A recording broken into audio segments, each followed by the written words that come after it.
السلام عليكم ورحمة الله تعالى وبركاته. بسم الله والحمد لله والصلاة والسلام على أشرف خلق الله سيدنا محمد وعلى آله وصحبه أجمعين. أهلا وسهلا ومرحبا بكم أعزائي المشاهدين والمشاهدات. برنامجنا من هنا نبدأ. إن شاء الله اليوم نكمل الحديث في موضوع الحلقات السابقة. كان عنواننا هو تأملات في التربية، وناقشنا في الحلقتين السابقتين موضوعين ما يتعلق في هذا الجانب. اليوم إن شاء الله نكمل حديثنا في اللي هي الحلقة الأخيرة في هذا الموضوع اللي هو تأملات تربوية.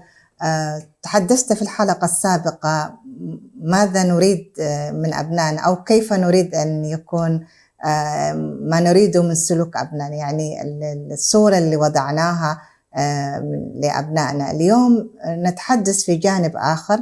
طيب، ماذا يريد الأبناء مننا الآن؟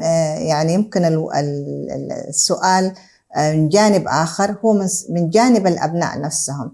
نحن دائما نتحدث نريد أن يكون أبنائنا كذا كذا، لكن الأبناء يريدوا مننا كذلك بنفس المستوى.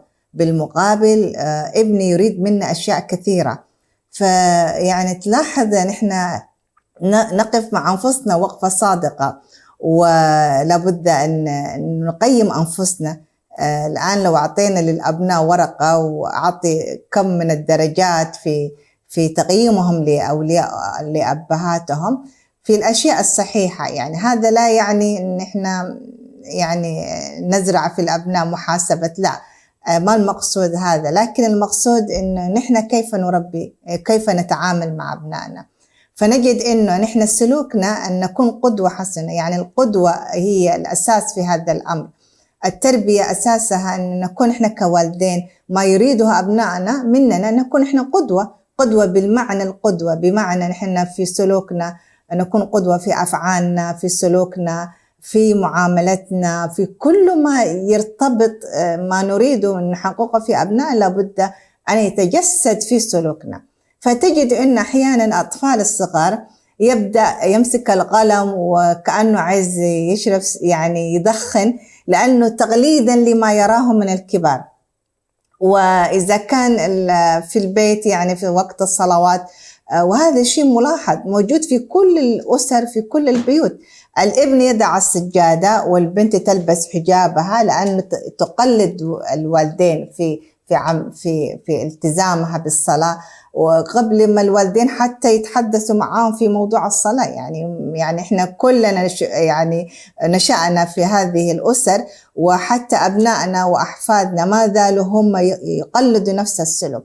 فنحن مركز يعني يكون زي كأنه الانتباه كله مركز التقليد بالنسبة للسلوك يكون من قبل ما يروه من الوالدين. يعني ولذلك الله سبحانه وتعالى في محكم تنزيله يقول: لقد كان لكم في رسول الله أسوة حسنة لمن كان يرجو الله واليوم الآخر. نحن قدوتنا وأسوتنا هو الرسول عليه الصلاة والسلام، ونقتدي به ونقتدي بالصحابة والتابعين. ولذلك نحن يجب علينا نحن كأولياء الأمور ما لابد أن يروا مننا ما يسرهم، أن يكون أقوالنا وأفعالنا متطابقة. يعني واحدة من الأمهات كانت في استشارة تقول لبنتي وتسمعني وأنا هي تتحدث مع أختها وبنتها تسمعها وتتكلم في جارتها وفلانة فعلت وفلانة، سبحان الله، ودون ما تنتبه. بعدين جلست تتكلم بنتها في موضوع الغيبة والنميمة وإنه حرام وإنه ما يصلح. فالبنت سألتها قالت لي: يا ماما أنت كل مرة تتواصلي وتتصلي وأنت بتتكلمي في صديقاتك أو في أخواتك. فصراحة قالت: أنا يعني فعلا صدمت، وأنا يعني بدأت يعني فعلا أعترف بأخطاء اللي أنا ارتكبتها. بمعنى أنه نحن نأمر أبنائنا نأمرهم بالمعروف وننهاهم عن المنكر، لكن لابد أن ينطبق هذا قولا وفعلا. فعار علينا أن نحن نكون حقيقة نقول ما لا نفعل. هذه من النقاط الأساسية اللي ما يريده أبنائنا، نكون نحن قدوة فعليا بالنسبة لهم هم. النقطة الثانية ما يريده الأبناء هي الارتقاء بهم. إنه دايما نرتقي بهم للأشياء الهمم العالية.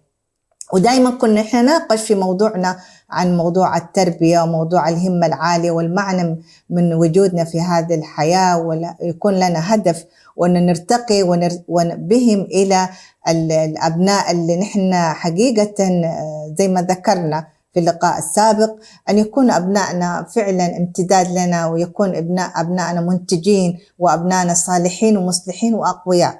فهذا الارتقاء لا يأتي إلا إذا كان نحن بذلنا فيه الجهد. الله سبحانه وتعالى يقول في سورة الشمس: ونفس وما سواه فألهمها فجورها وتقواها قد أفلح من زكاها. فهذه يعني والكثير من الآيات والأدلة اللي نحن كيف نرتقي بأنفسنا، إن نحن يعني ارتقاء أكيد نحن ما حنصل درجة الأنبياء، لكن نرتقي لنكون من المؤمنين الصادقين الصالحين المؤمنين اللي هم يعني الله سبحانه وتعالى يعني يباهي بهم يعني. فهذا الارتقاء يحتاج مننا مجهود، يحتاج مننا عمل، يحتاج مننا أن احنا كوالدين الأم والأب خاصة. ودائما أنا في كثير من الحلقات يعني التربية ليس من طرف واحد، التربية هي مسؤولية الجميع خاصة الوالدين، أن يكون الأم والوالدين هم قدوة. يعني ما يكون الأم تأمر أشياء وتوجه الأبناء ويكون الوالد يفعل أشياء مخالفة، وهكذا يعني الطرفين.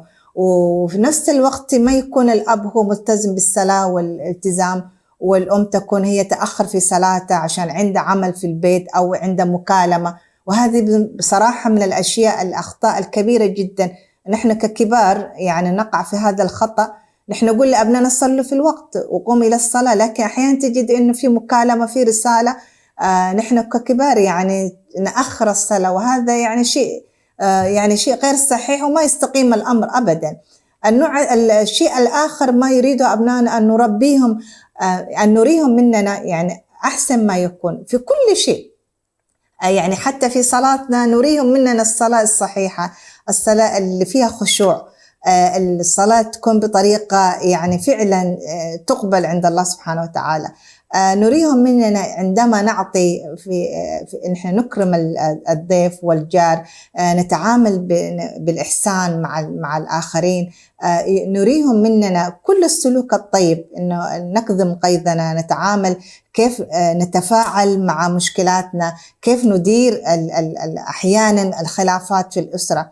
وهذا اللي نلاحظه يعني كثير، نحن مثلا الزوج والزوجة والأب والأم يعني هم في لحظة ما ينتبهوا إن هم قدوة بالنسبة للأبناء، فأحيانا خلافات ونقاش بسيط ممكن يعني تعلو الأصوات وتصل مرحلة وألفاظ يعني تكون يعني غير لائقة، والابن هنا يعني يشاهد ما يحدث أمامه. فما نحن نريهم مننا الأشياء الطيبة، حتى خلافنا يكون بطريقة عقلانية بطريقة إيجابية، يتعلم مننا أنه إذا أنا أخطأت كأم أو كزوجة أجلس مع زوجي ونتحاور ونناقش. هذا السلوك اللي هم يعني يتعلموا مننا، ونحن نكون قدوة في كل شيء زي ما ذكرت. النقطة اللي ما يريده مننا الأبناء أن الابتعاد عن الألفاظ السيئة والكلمات النابية والجارحة أحيانا، وخاصة في لحظات الغضب. يعني تجد أن الأم ممكن تقول أنت ما نافع، أنت بليد، أنت ما شفت، يعني دايما تقارن مع ابن الجيران، أشطر منك، أفضل منك، أنت ما تسمع الكلام. فهذه الألفاظ حقيقة وهذه الكلمات يعني لها تأثير سلبي، ولها يعني واقع يعني مردودها غير طيب في نفوس الأبناء. وحقيقة بتجعل الابن يكون في فجوة ما بين الأولياء الأمور والأبناء، يعني من كثرة هذه الكلمات تتكرر على الابن ممكن يترك البيت، ما عنده استعداد عشان يسمع أو يجلس معاهم، لأنه خلاص وصل مرحلة من الاكتفاء من هذه الألفاظ وهذه الأساليب الغير صحية. وحقيقة هي يعني سبحان الله يعني نعلم أبنائنا بطريقة خاطئة ونتحمل وزرها، يعني ما هي النفس اللي هي من سنة حسنة يعني. فنحن نعلم أبنائنا أن يسلكوا هذا المسلك، وبالتالي هم يكرروه مع الأصدقاء مع الجيران. يعني ما حيكون عندهم احترام للكبير، وهذه هي نحن نتحمل هذا الوزر وهذا الإثم لأن نحن ارتكبناه أمامهم. النقطة الآخرة اللي هي جزء من ما يريده مننا الأبناء أنه نتقبل ذاتهم إذا كان الابن أخطأ. يعني الآن خاصة في مراحل المراهقة وما قبلها، وحتى في مرحلة الشباب أو الرشد، يعني تجد أن أحيانا الابن أو البنت ارتكبت خطأ ما، فهذا الخطأ نحن دائما ديننا يأمرنا بأنه يعني باب التوبة مفتوح، والله سبحانه وتعالى يفرح بتوبة العبد، ودائما نحن نكون مبشرين وداعمين، وأن نحن نعزز فيهم الخطأ. الله سبحانه إذا كان الله يغفر الذنوب، فيا ابني يعني ما ارتكبته إنه نتوب توبة نصوحة، ونعزز فيهم قبول الذات وقبول الخطأ، وحتى يتعلموا من أخطائهم. هذه الأشياء اللي يمكن اختصرناها في موضوع ما يريده الأبناء، وكثير منها حقيقة ربما المجال الوقت لا يسع يعني لسرد كلها، لكن حاولت أن أركز في الأشياء الهامة والأساسية، وهكذا نكون وصلنا لختام موضوعنا في هذه الحلقة الثالثة اللي هي التأملات في التربية وأهدافنا من تربيتنا لأبنائنا. أرجو أن أكون خلال 3 حلقات أنه حاولت أن أتلمس بعض الأشياء، ونسأل الله أن ينفع بنا وأن يجعل أبنائنا إن شاء الله يعني أبناء صالحين ومصلحين. نستودعكم الله، وإلى أن نلقاكم في لقاء قادم وموضوع جديد، والسلام عليكم ورحمة الله تعالى وبركاته.